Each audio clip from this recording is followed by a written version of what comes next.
the job here is to take people through an experience, to take them into their minds,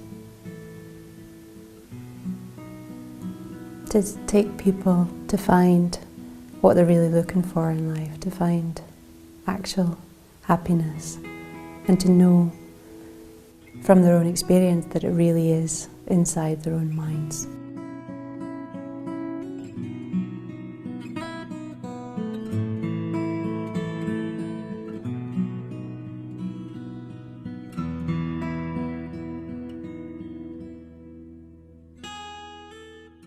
So at the moment we've just finished a 3-month Snows retreat. We've all gone through an incredibly unique process together that's quite beyond words, and that takes time, I think, just to gently process. So we're just having a nice transition phase at the moment.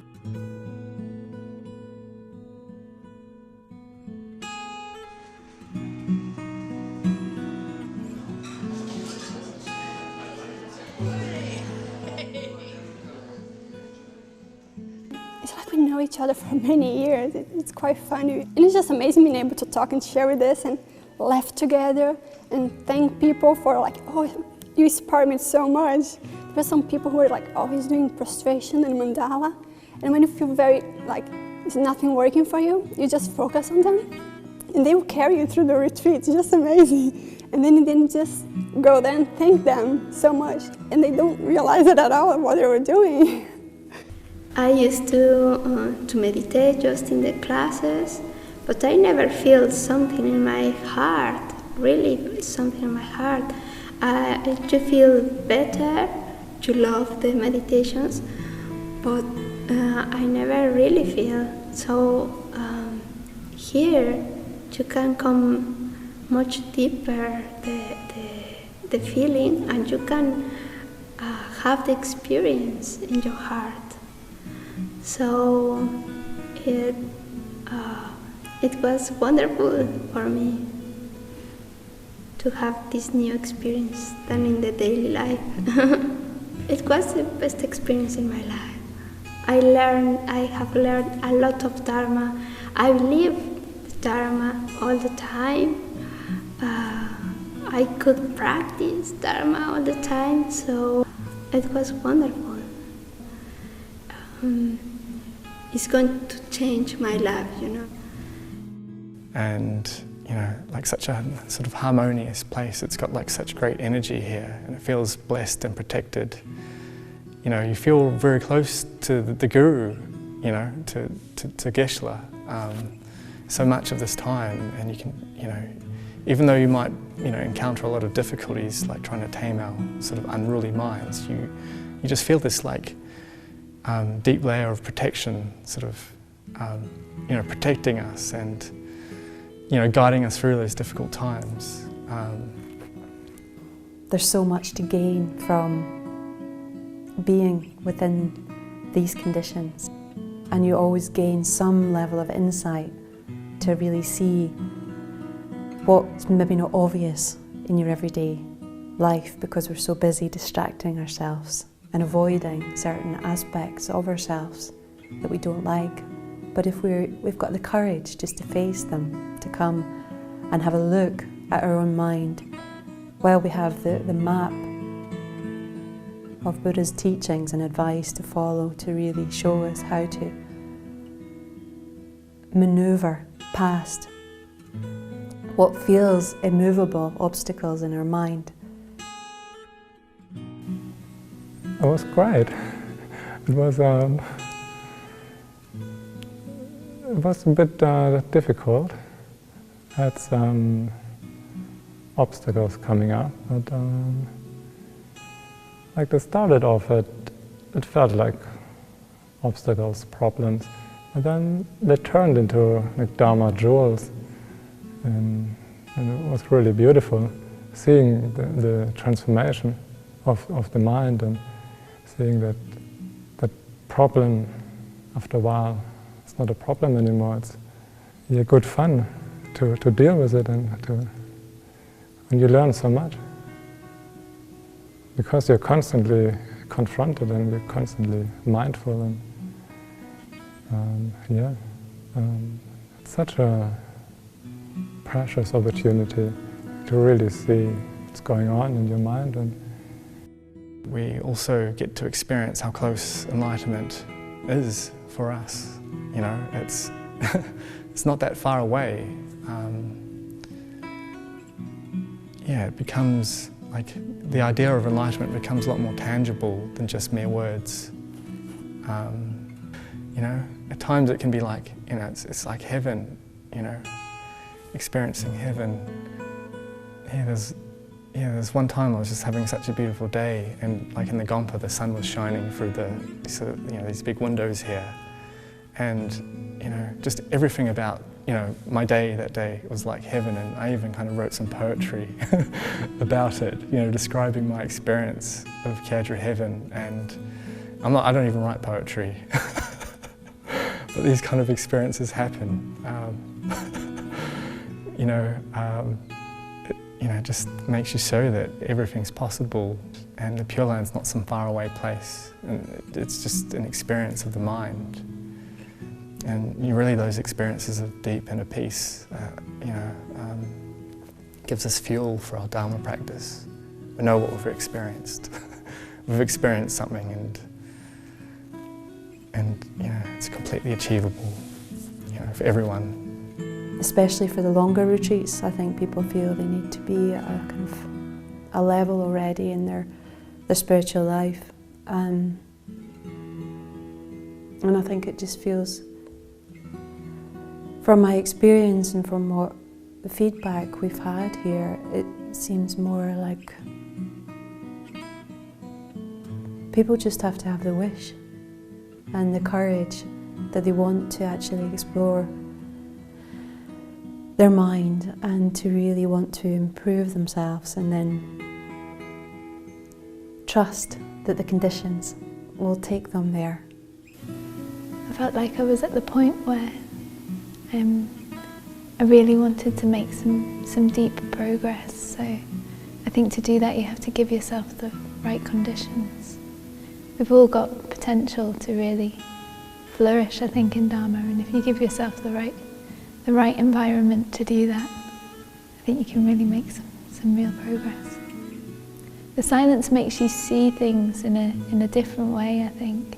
For me, the main thing was that, or at least one of the main things, was that silence really gave you the space to really think about who you are, actually. Getting some confidence that the person that I am is up to me, actually. I have this, once you have some confidence in your ability to move your mind, you can start to decide who you are.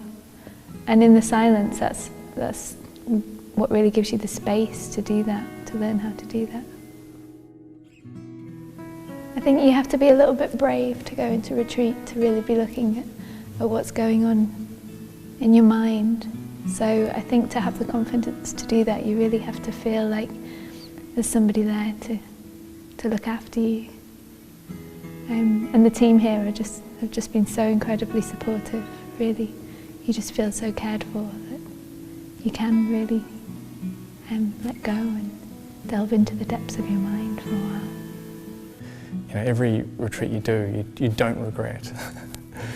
You don't regret, like it almost feels like there's nothing else that we could be doing that could be more meaningful than this, that could make such a powerful impression on our mind. And and I've been challenged coming to Tharpaland sometimes. There's always been something outside that's, or a few things that I feel I could be doing otherwise in this retreat. But when you make a decision to come, it always feels like absolutely the right one.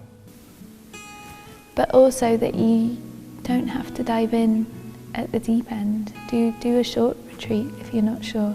Come for a weekend and do a weekend of silence, or come for a month, and then maybe 3. Then maybe 3 years.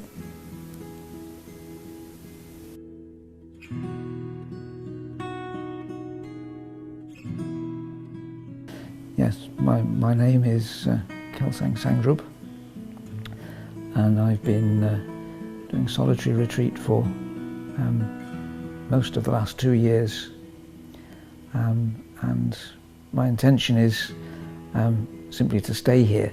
So far I've been doing the great preliminary guides, been doing Vajrasattva, which just made such a big difference to my meditations. Yeah, it's miraculous, the way things open up in your mind and the sort of realizations come, and they come gently. I mean, I think a lot of people, when they think about realizations, they're expecting kind of flash of lightning, and it's not like that. You just gently realize, gosh, is that really my mind that's doing that?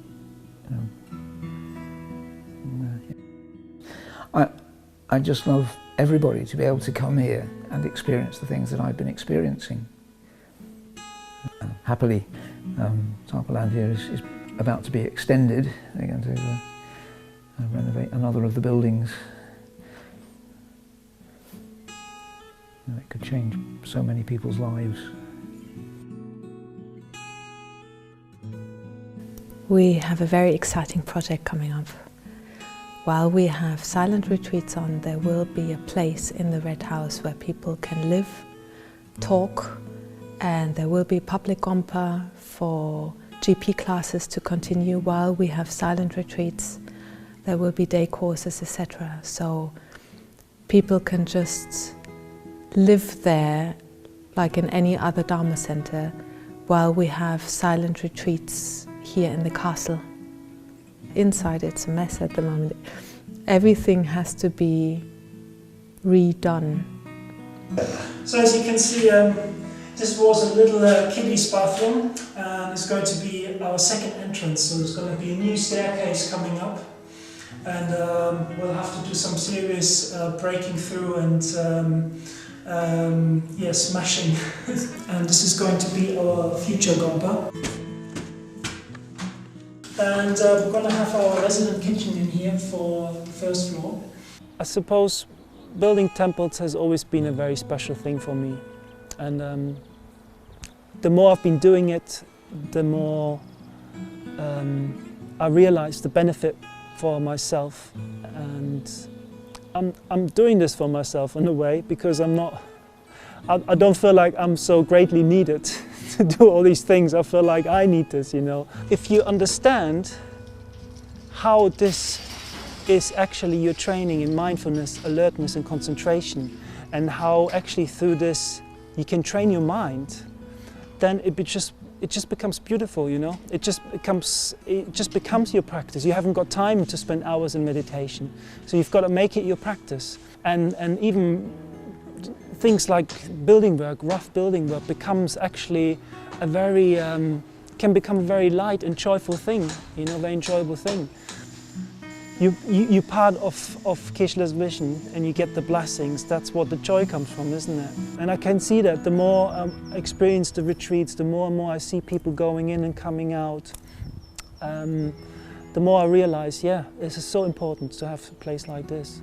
And that inspires me, and that just wants me to work for the center and keep doing building work, It's such a special opportunity, not just from the karmic point of view, creating all these beautiful courses for people to come here, to be able to practice Dharma, to live here, but also just be able to work in such a beautiful environment, do this kind of work, but in a very peaceful, serene environment, So it's a great opportunity for people to come and just,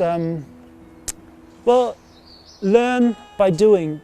What I mean by that is learn how to apply the Dharma whilst you're working, For me, yeah, it's my spiritual path. That's what it is. And I just know it.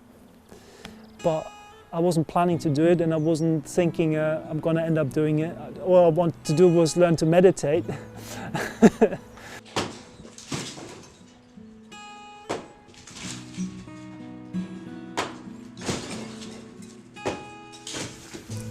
Even if you've got a smallest wish to come here, just do it. Just come. Just come and dive into the experience. You'll definitely never regret it.